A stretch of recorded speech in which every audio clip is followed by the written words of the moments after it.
Ready? Okay. Good afternoon, everyone. My name is Kamal Hakim, and I'm a third-year Business of Art and Design major. My name is Luke Nassif, also a third-year Business of Art and Design major. My name is Linden. I'm a third-year Business of Art and Design major.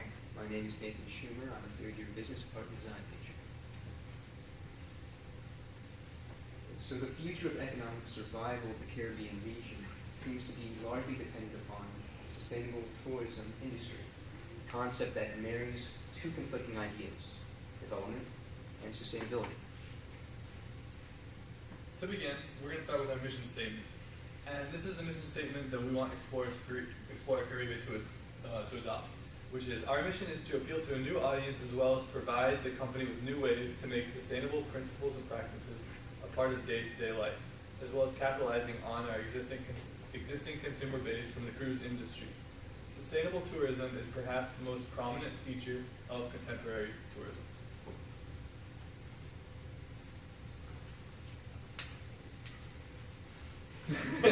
So what we have here is we've got a cycle of kind of what we want to happen. At the bottom right here, we have the ecology and nature, and then we have technology over here, and then we have people. So we kind of wanted to cycle around and stay Sustainable.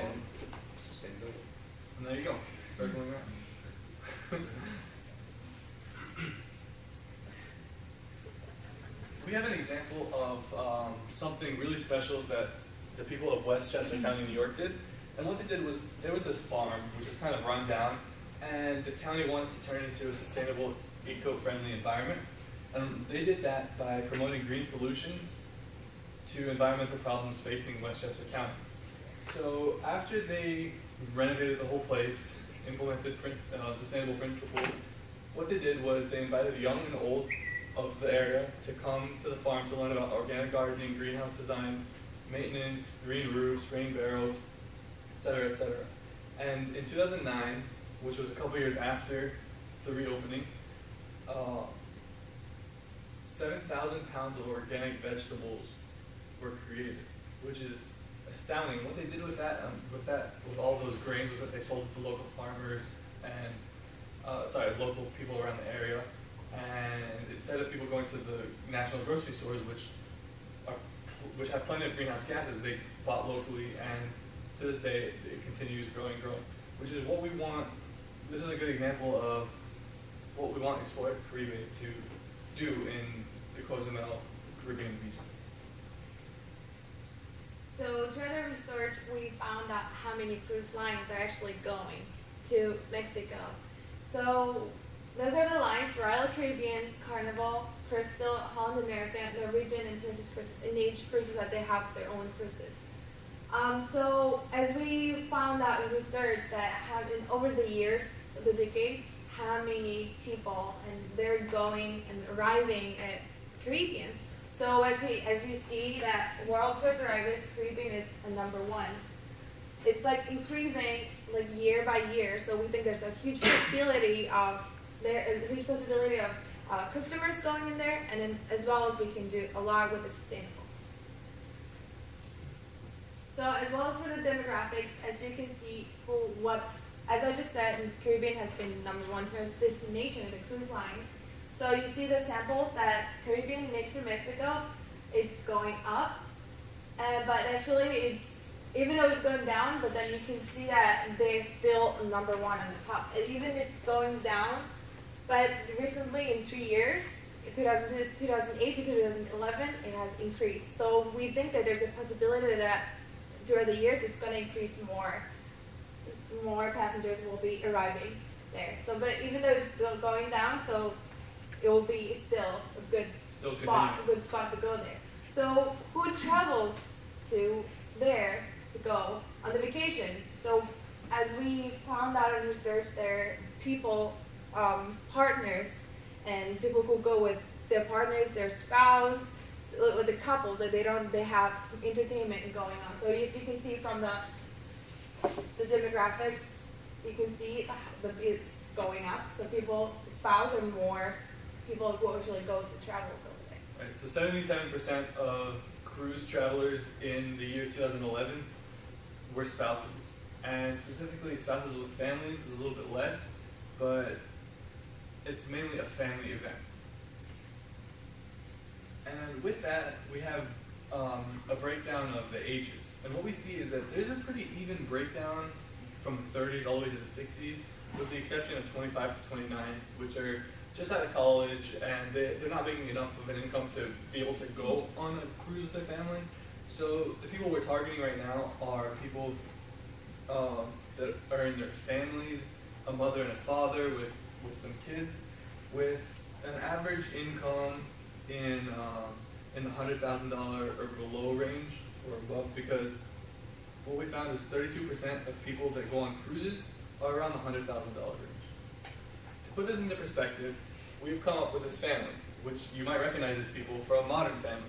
We have Luke the father, and we have the mother, we have Phil the father, the mother is Claire, the son is Luke, and the two daughters are Haley and Alex. We chose this family because these are the people that we want to target, because this is the most rapidly growing segment of the tour industry, which we found through our research. So, just a little bit of background. Where is Cozumel? You might look right over here. There's the Yucatan right there. Blowing it up. Cozumel is this island right over here. So everything we're talking about today with excursions and stuff is happening right around here. So now getting into our SWOT analysis. For strengths, Cozumel is one of the only destinations that is green certified. It is one of the top beach destinations in the world. The location is beautiful, as we all know. The culture is rich. There's plenty of resorts. And it's really noticeable in the cruise industry as becoming a more popular destination area. For our weaknesses, some of our weaknesses that we thought were Cozumel has no internet presence. Cozumel is also kind of limited to cruise lines. A lot of tourist companies around the area, with a lot of competitors, and it's hard to access through cruise agencies, and it's not as memorable because of that, because not a lot of people can talk about it if they don't know about it. For opportunities, we wanted to expand this sustainability, introduce more eco-friendly tours, provide internet access on the island, develop a mascot, which we have done, more environmental activities, and we wanted to use bikes and local organic farming to help Cozumel. Which we're going to talk about in more detail later.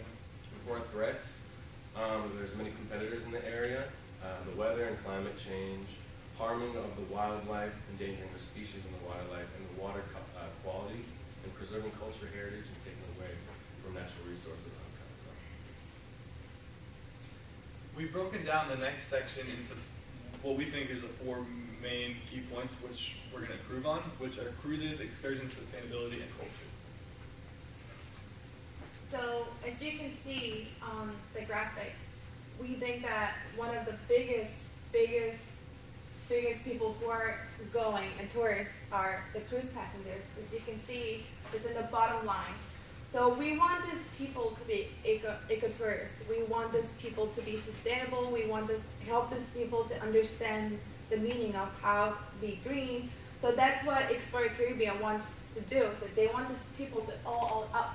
Not even cruise passengers. They want all tourists going plane, tourists going locally, biking. We want all those tourists into eco-tourists, sustainable on the top. So we see our Modern Family. They're down here at the bottom, which are where most of the cruise passengers are right now. And we want to bring them out, not just all-inclusive tours, not just sunless tours. We want to make them eco-tours. We want to make them eco-friendly so that this area of Cozumel could continue on for the next century, 2 centuries, forever. So as we said earlier, that what kind of people are actually taking cruises and going. So throughout the research, it's mostly families, and mostly spouse, so they can go. No one goes alone. Especially there's a cruise line separately that goes alone, or single cruise lines. But what we're targeting is the people who are going with partners, people who are going with someone else, with your family. So it's easily entertaining. They can spend money on it, so they can be more awareness, and they can be more sustainable and green ecotourists. And so one of the seasons, this summer, is one of the important reasons that people usually go. And also spring break, our age group, college kids go. But most of the time it's the summertime that people go and get some tan, and so that's one of the biggest time to travel. So also the new ships are more for entertainment, such as cruises are offering like iPads, all kind of entertainments, but we want it to be something sustainable, so what can we do with it? So the question really becomes, how do we bring all those new entertainment options from the cruises onto the land destinations and have them eco-friendly so that they're sustainable and not using too many resources around the area? Yeah, so as you can see, more than 1 million people has been into Cozumel.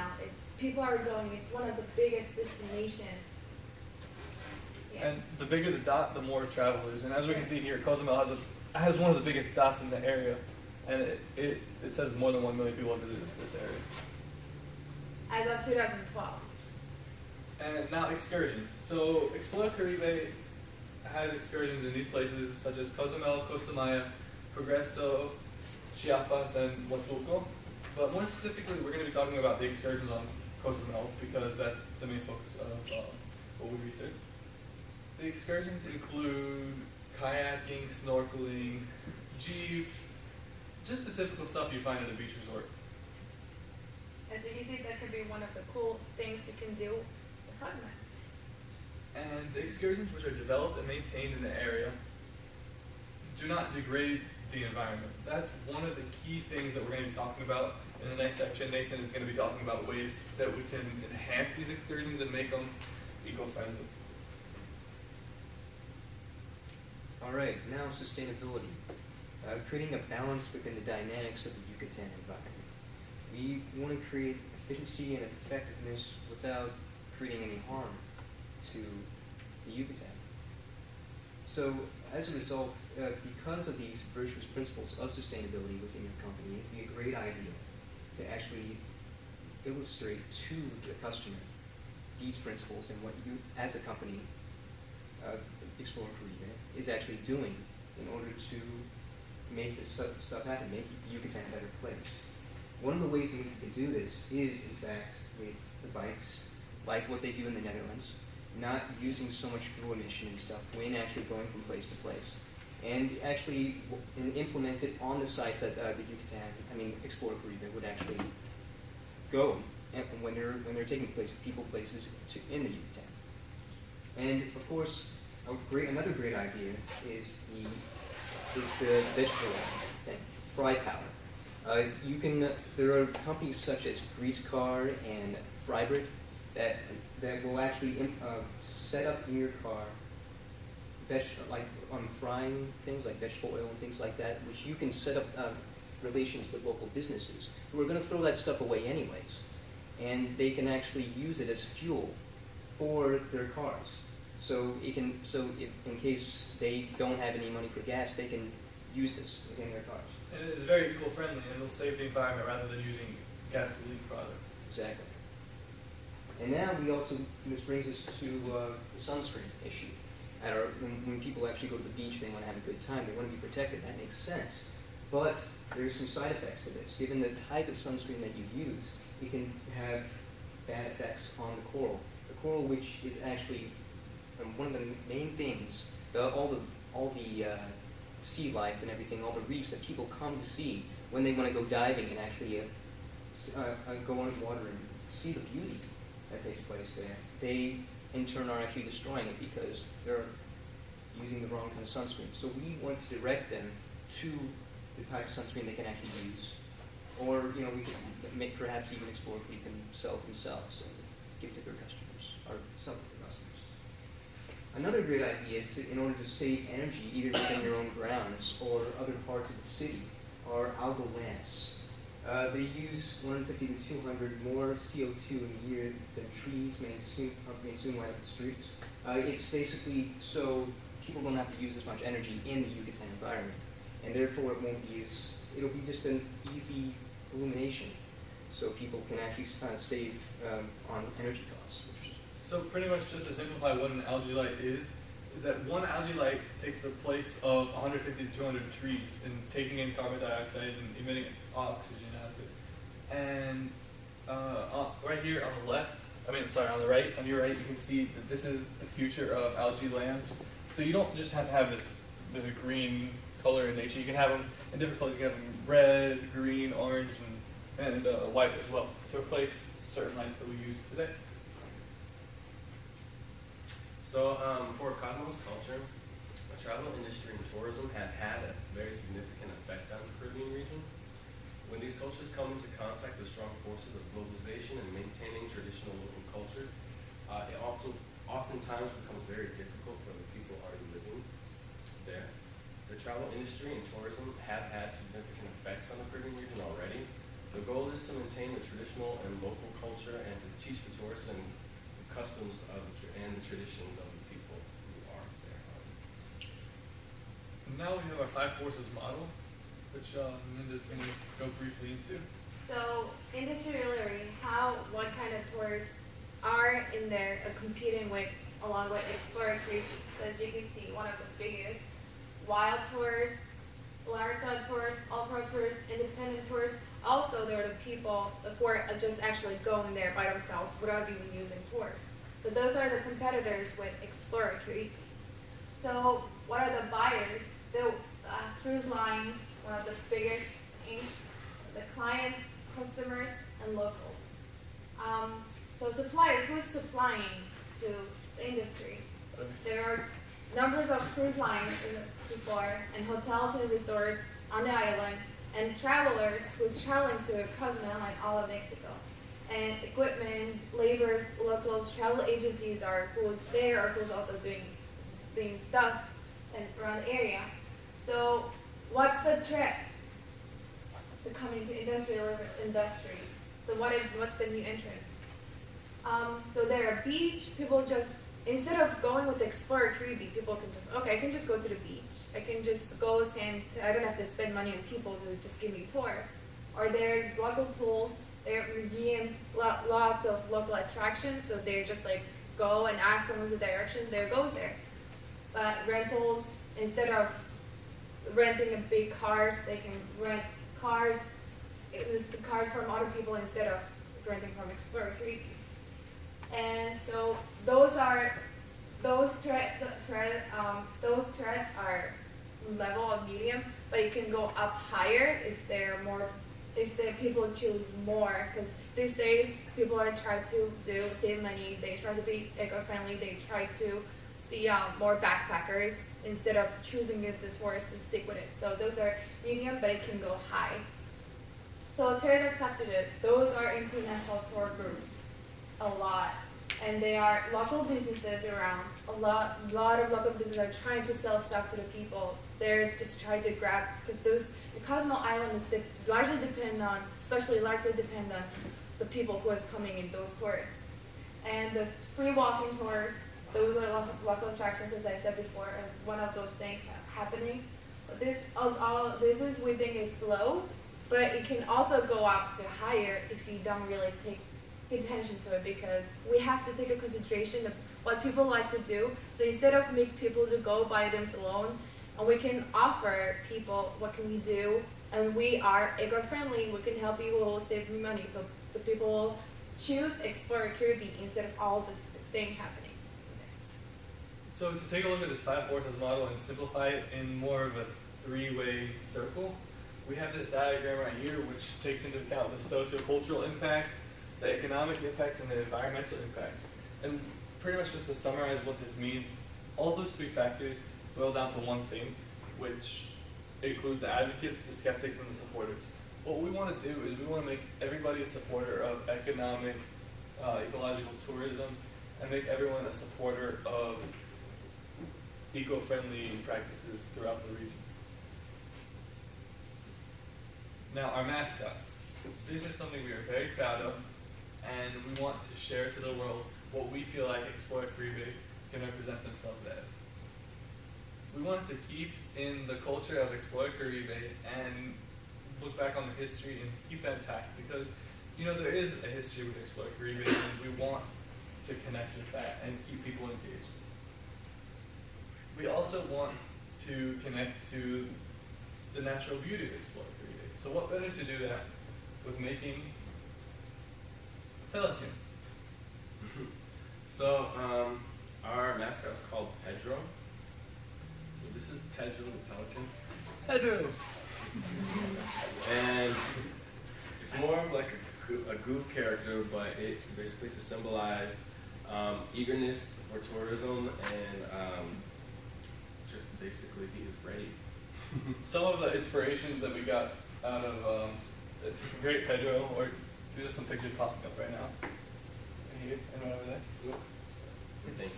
Thank you very much. We hope you like our presentation, and we feel strongly that these ideas will help explore Caribe to remain the #1 tourist destination for eco-friendly tourism in Cozumel and beyond. Any questions or comments from anybody in the room?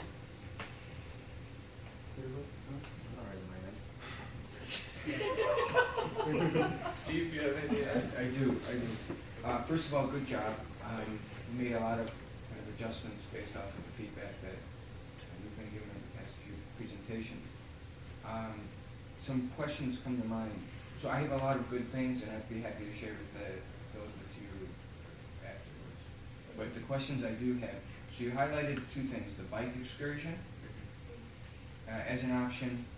So I'm asking you, what is the likelihood biking is even possible if you're located at a place near the equator that's roughly, could be 100 degrees Fahrenheit regularly or 40 degrees Celsius regularly, and have, tourists that could be potentially lazy, fat, families that have kids to watch over.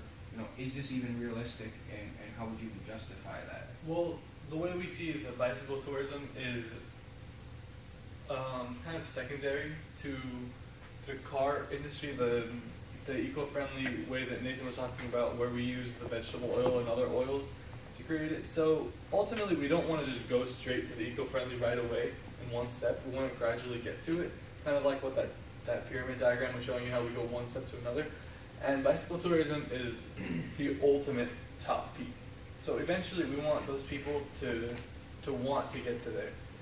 So the steps that we're going to create, we're going to continue on the gas guzzling Jeeps, which Explore Caribe has right now, because we can't just go from one to another.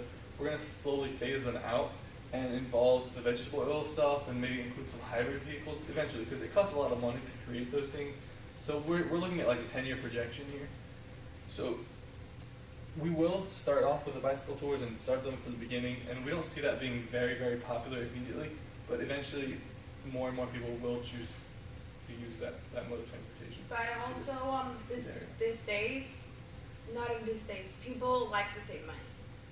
People like to spend less money on when you go on tours. So instead of spending $120 a day on renting a Jeep, people eventually, if you want to rent like $3 a bike, and you can actually like walk around. You can actually like stop and take pictures. You can stop, like you can look at the local attraction instead of just driving, and you can just stop at the legal stop at their street. So people eventually would like to. We think it as that people want people to change it to the big ecotourist. So that's why we think it would be cheaper. First of all, cheaper, and then you can see a lot of things at once, and it will also help them. It's like exercising, so it's good that if they choose it. So it's one of our good ways too. So it sounds like the suggestion is it can be a value-added service at relatively low cost that could be added to kind of the portfolio of tours that they offer. Right. Precisely. Okay. I don't know if that answers my question, but I think that's a fair suggestion. But how many of you would ride a bike at 110 degrees Fahrenheit if you're in Mexico? I mean, I would, because you're riding a bike, and it's not like you're walking, because riding a bike, you go pretty fast, you get the wind, you get the breeze, you see all the beautiful scenery around you. And we see kind of the bicycle tourism as more as a replacement for the walking tourists. There's a lot of people who go there from the cruises who just like to go sightsee on their own. And our research proves that those people, what they do is they try to find other companies in the area, and this would kind of replace that. Instead of walking around on their own, why not rent a bike for a low price and just ride around? So these are the people that aren't necessarily going on the Jeeps, but are going on walking tours and self-guided tours. Is it cheaper than the Caribbean Cozumel, kind of similar, what's here. No, much higher, much higher. Oh yeah, it's like forest. So, okay. My other question came to the energy saving part that you had. Okay. The algae lights? Yes. So we're in Cozumel, Mexico. It gets a lot of sun year round.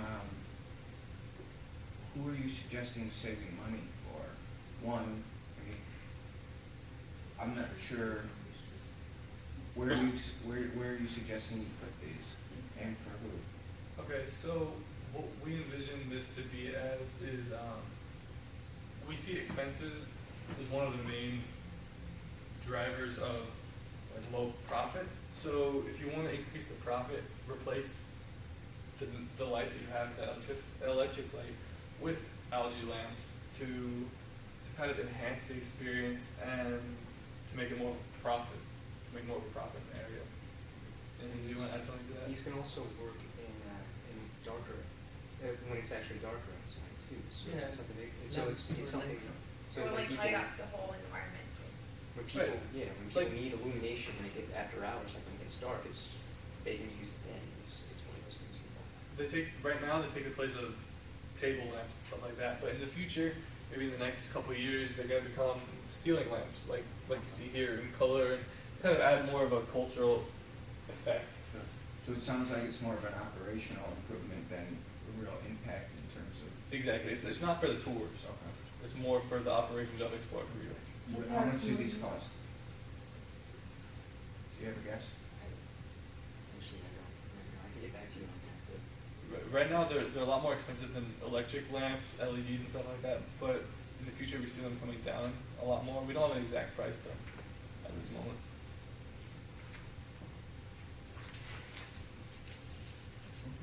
Does anyone else have any questions, comments? Kristen, you had questions? well, actually, I have everything to add to the car installation. Wait, I have a question. Do you have any idea how the algae lamp works? I know it takes in certain exhaust and things like that from the actual environment. It's a combination of like using kind of that pollution to actually emit a certain amount of energy, so it can actually. So you know how sorry. Does it emit light from itself, like the algae emit light? Right, so you see how the plants work outside, like the trees, how they take in carbon dioxide and produce oxygen? Mhm. The algae lamps, they work similarly to that, where they take in the carbon dioxide, they use the same form of energy, which is the carbon dioxide, but instead of producing oxygen for the environment, somehow, I'm not sure how this chemistry works, but somehow it illuminates this tube, which becomes light. What do they call it? Algae. It's the algae that are like photosynthesizing and then producing light. Exactly what Sash said. Photosensitive. The algae is kind of like the analogy for a tree. You know how the trees have the leaves and they're green? The algae is the stuff that grows, which when you place it into this lamp, somehow it makes light. You know, with photosynthesis. They produce light. Right. Good job. Thank you very much. So I guess some points that you did very well that I wasn't needed to be